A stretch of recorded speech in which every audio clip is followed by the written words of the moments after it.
Well, now a fourth juror has come out in the Karen Reed trial after the deliberations and has reported to Alan Jackson that this fourth juror agrees with the other three jurors who have reportedly said that the voting was 12-0 to acquit Karen Reed on second-degree murder and 12-0 on the third count, which was fleeing the scene.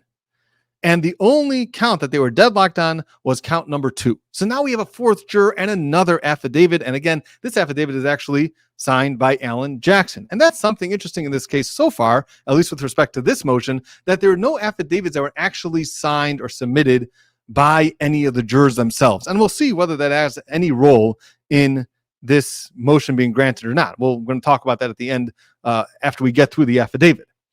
But it seems like we know in this case, there is just so many emotions running high, and it feels like my job in this case is to be the voice of reason and the voice of the law. I look through the law, I do some research on the law, and we talk about this not just from a place of emotion about how I feel about certain things, but we try to be objective. We look at all the evidence, we back up our arguments with facts, with evidence, and with law if necessary. So that's what we're going to be doing. The same way we analyze the entire trial, we're going to be analyzing the same with this. And of course, I'll be able to use some of my experience in the world of trials also, and in the world of motion practice to also kind of help you, guide you with what I've learned from that in terms of how we look at this and how the judge is going to look at these motions and affidavits. All right. So first, let's get to the affidavit, which is again was been signed by Alan Jackson. This is an affidavit by Alan Jackson about what Juror D told him. All right, so here we go. And Alan Jackson goes through and he keeps switching it to he or she because he doesn't want it to keep the jurors' anonymity. He doesn't want to say whether it's a he or she, so he keeps going he or she. So we're just going to pick one. We're just going to say she and her. And we're not making any conclusions. We're just to make it easier for us to read. All right.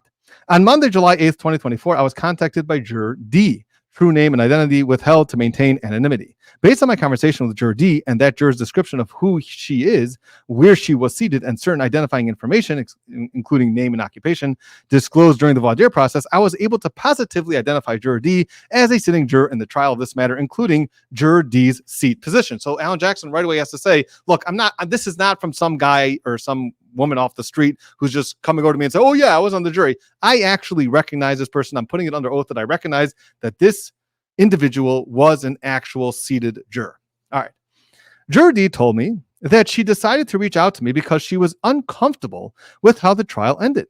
She said that the last day of the trial was a whirlwind and everything happened fast.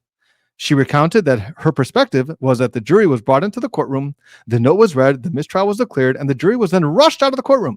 Following a brief meeting with the judge, the next thing they all knew, the jury was on the bus. She described the end of the trial as very confusing. So it was just a whirlwind. They come and deliberate for a few hours. They send in a note. They get called in. The judge says, okay, I'm declaring a mistrial, sends them back into the room, meets with them for 2.5 seconds, sends them on the bus, and they're on their way home. So it's just a whirlwind of confusion, and that is how Juror D is explaining how she felt. And again, we're not saying we don't know whether it's he or she. We're just using she to make it easier. All right. Juror D said that it was very troubling that the entire case ended without the jury being asked about each count, especially count 1 and count 3. Juror D explained that the jury reached not guilty verdicts on count 1 and count 3, and that the disagreement was solely as to count 2 and its lesser offenses.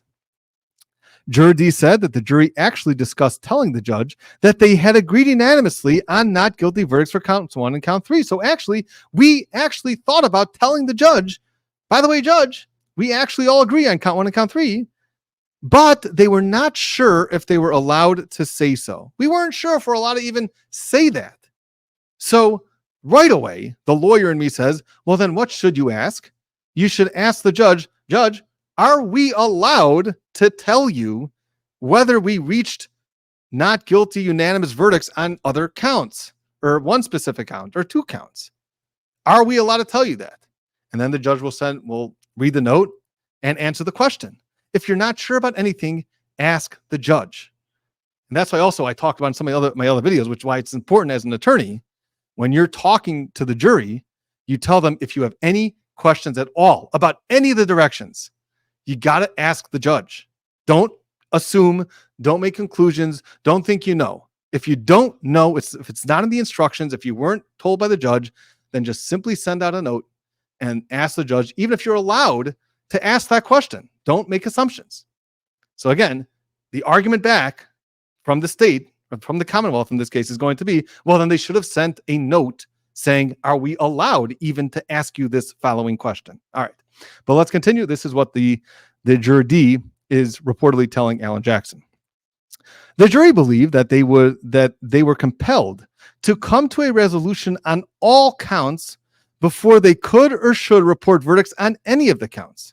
So it seems that what the juror is trying to tell Alan Jackson is that we understood it has to be all or nothing, either all guilty, all not guilty, or all hung. After discussion, the jury decided to inform the court that they were deadlocked, and they expected they would get further instruction about the remaining decided counts thereafter. So they assumed that by sending this note saying that we are deadlocked as to the charges, and that's all the note said, they assumed that they would get further instruction about the other counts, which the judge is supposed to figure out they're not deadlocked on. Juror D explained that she was confused and upset that such further instruction never came.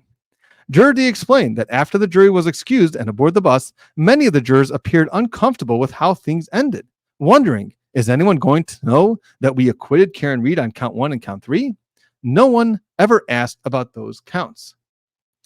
Juror D stated that once the case was over, she remained very uncomfortable with the result. She reiterated it did not feel right. She said that part of her discomfort was that she knew that the jury had reached verdicts on 2 counts and Karen Reed might be retried on those 2 counts, and that's just not right. I inquired, and this is Alan Jackson talking, I inquired whether, in her opinion, other jurors would agree and acknowledge that not guilty verdicts were reached on count 1 and count 3.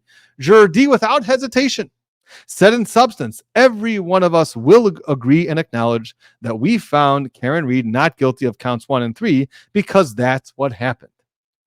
Juror D reiterated that she believes that it would be unjust for Karen Reed to be retried on either count 1, which is second-degree murder, or count 3, leaving the scene with injury or /death, because the jury had already unanimously found her not guilty of those charges. Juror D further stated that if necessary, she would agree to testify. She's ready to testify in order to explain to the court that the jury unanimously reached not guilty verdicts on count 1 and count 3, as long as her identity remained protected. So she's more than happy. And again, I don't know if it's he or she. I'm just saying it's she, so I don't have to keep saying he or she, that she's happy to come and testify if necessary, as long as it doesn't get out who she is and her identity, right? Very smartly so. All right. Now, I do want to make one mention here. There is a case which the defense quoted in their initial papers. This is called Bluford versus Arkansas. Okay. This is one of the cases that they actually quoted, the defense quoted in their motion.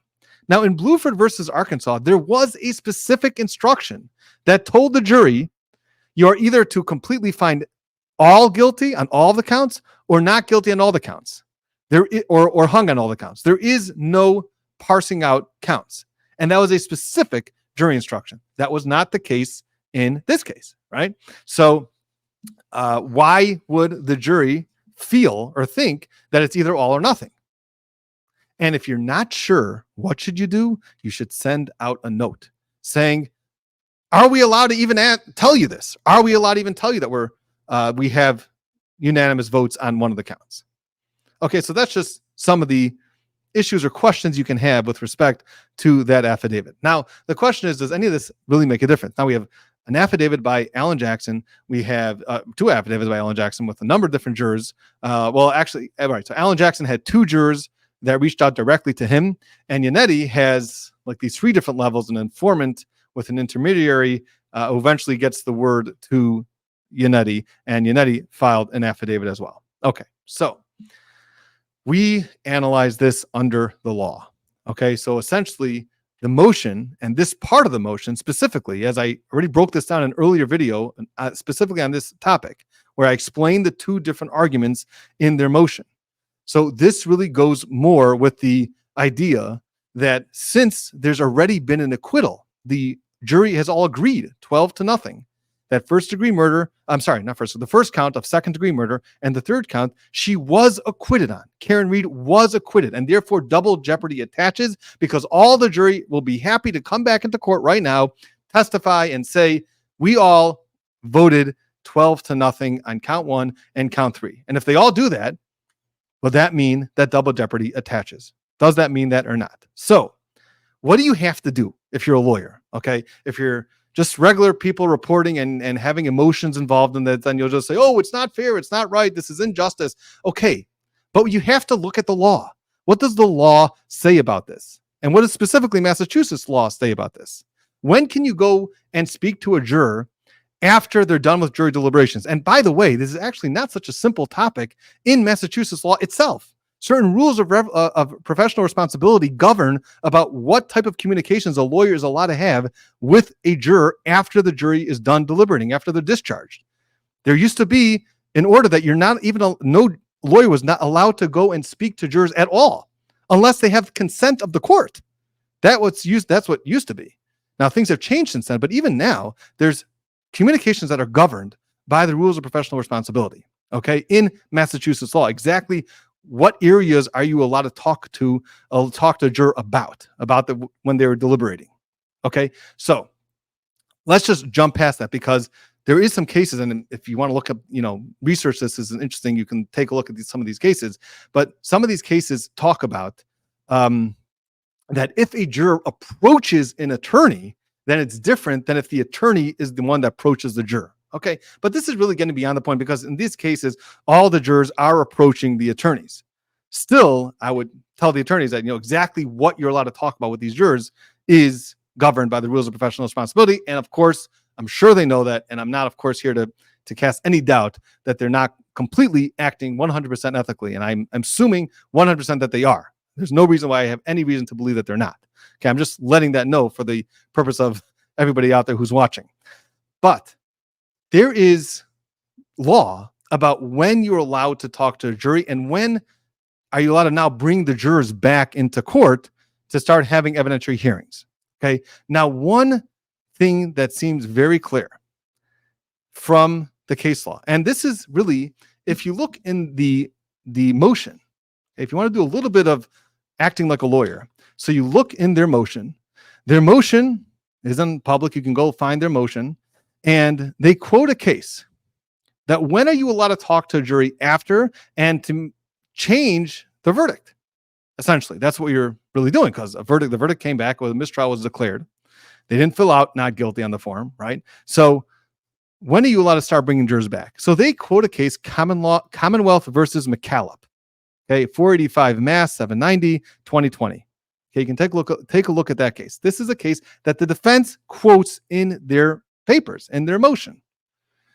And in that case, Commonwealth versus McCallop, what happened in that case was actually that there was some racial comments that were made in the jury deliberation room. So whoever the defendant was part of a certain minority. And while the jury was deliberating, apparently some racist comments were being made about the defendant. And one of the jurors, after they found the defendant guilty, one of the jurors was waiting for the defense attorney after they walked out of court. And the juror told the defense attorney that I'm letting you know, I'm very uncomfortable with what happened in that room because initially we started off as 6-6 split. We were completely split on whether the defendant is guilty or not.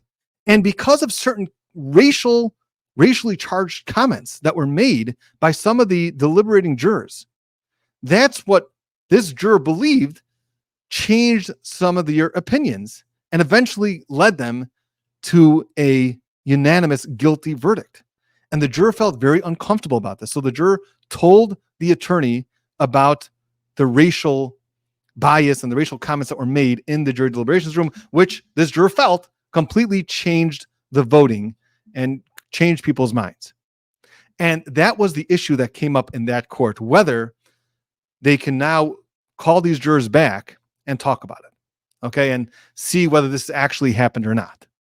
And obviously, okay, it's very obvious that when it comes to racial motivation, obviously that you can't have. You can't let that stand, that someone is going to be convicted of a crime just based on the jury being racially motivated.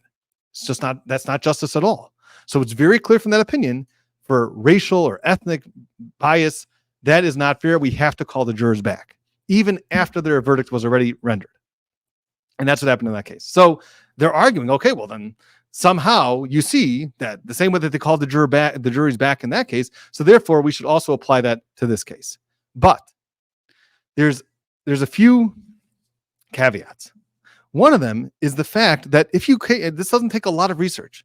You take a look at that case, Commonwealth versus McAuliffe. You see the obvious difference between racially motivated verdicts and what happened in this case, which just seems to be some confusion by the jurors. But they also quote in that case, in that very case, Commonwealth versus McAuliffe, that opinion quotes another case, Commonwealth versus McCowan. And Commonwealth versus McCowan, this is 458 Mass 461 2010, that says essentially that you need to have affidavits by the jurors themselves. You can't be happy by the attorney just submitting an affidavit saying the juror told them the following information. In order to reopen this, you need the jurors themselves to file affidavits. Now, can you do that with anonymity? Yes, you probably could. I think that's what happened in the Alex Murdaugh case. They just put their juror number or their juror seat, and they signed affidavits that way, and they kept all of their personal information private. And that's what happened throughout the entire hearing. Anytime a juror was called, nobody knew who it was. I mean, you can tell by the voice whether, likely it was a man or woman, but that was the extent of what you can tell about their personal appearances or who they were, who their identities were. So that's number one. That's what's obviously missing from this. The fact that there's no affidavits filed by the actual jurors. Okay. So if I was in Eddie or Jackson, I would get an affidavit filed from a specific juror saying this. But even if you do, it doesn't amount to what happened in that case that they're quoting. That's the only case that they quoted. They didn't cite a case where the bunch of jurors came back after they were hung and said, really, we found guilty on one of the counts or not guilty on one of the counts, but we couldn't figure out this. Like, there's no situation remotely close to this that they cite in their brief.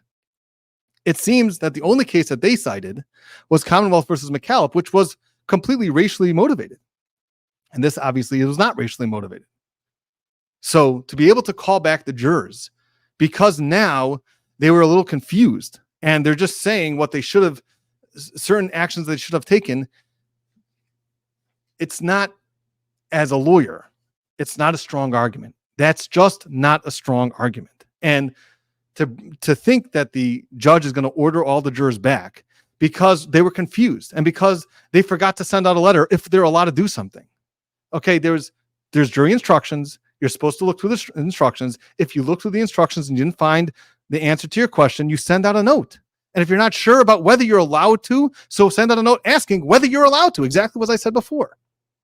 So these are all arguments that the Commonwealth is going to make most likely, and the judge is most likely going to buy. Because if you start down this path, think about it.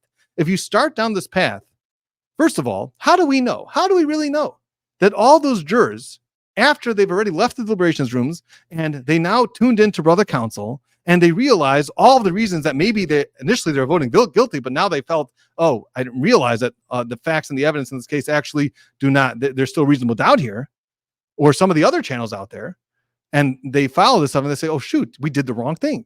How do we know that they weren't influenced or affected by that? So we don't know. And that's why we can only take a verdict from the deliberation process when they're not tuning into anything else.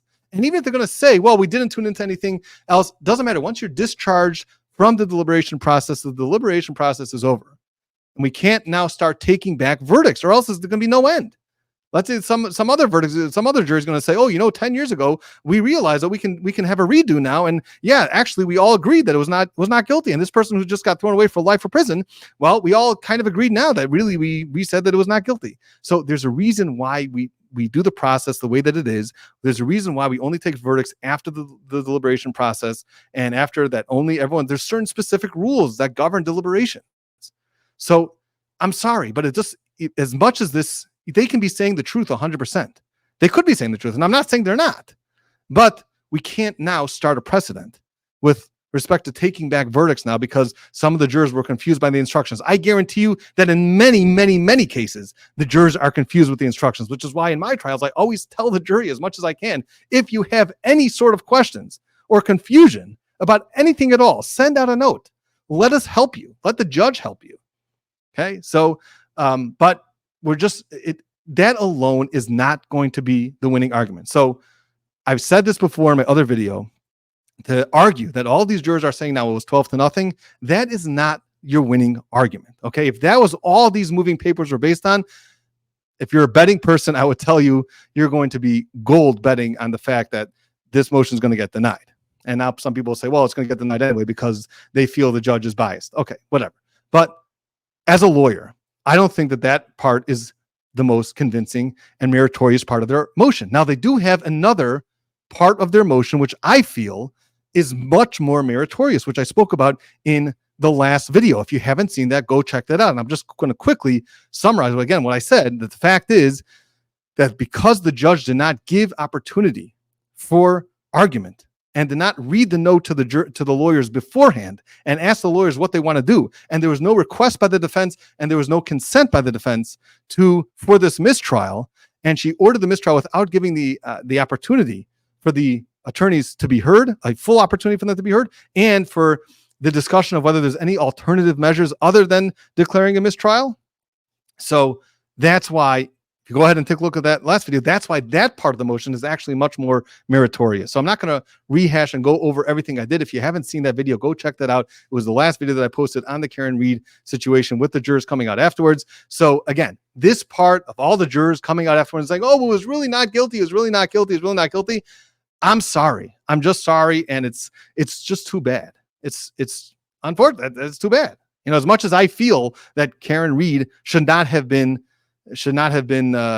any question of her guilt. There's definitely enough reasonable doubt for all the charges in my mind.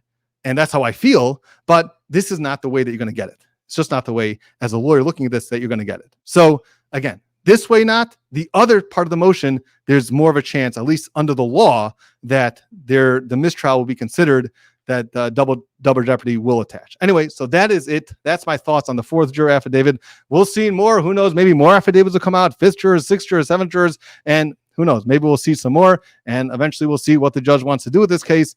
Maybe it'll be an appealable issue, and if they actually get charged again. Again, I think a lot of part of this is that the defense is letting the Commonwealth know that they shouldn't charge her anyway. They shouldn't retry her anyway on second degree murder.